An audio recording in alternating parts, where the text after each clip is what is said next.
Recently, a lot of friends are asking how to clean up aluminum composite panels if they are contaminated.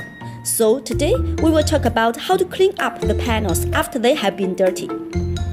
There are two types of aluminum composite panels that can be contaminated, and I will talk to you about cleaning them up one by one. The first, after the protective film is peeled off, some traces of glue may appear on the aluminum composite panel surface.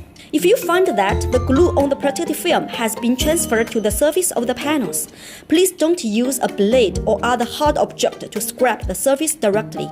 You should use a soft cloth with organic solvent to wipe it clean.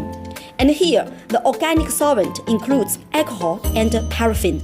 The second, when aluminum composite panels are installed outdoors for a long time, some dust and other stains may inevitably accumulate on the surface of the panels. If you encounter the above situation, you can simply rinse with water. If water doesn't get the surface clean, you can use neutral detergents such as dishwashing detergent or laundry detergent to clean the surface. Have you learned anything from today's talk on cleaning aluminum composite panels? See you next time!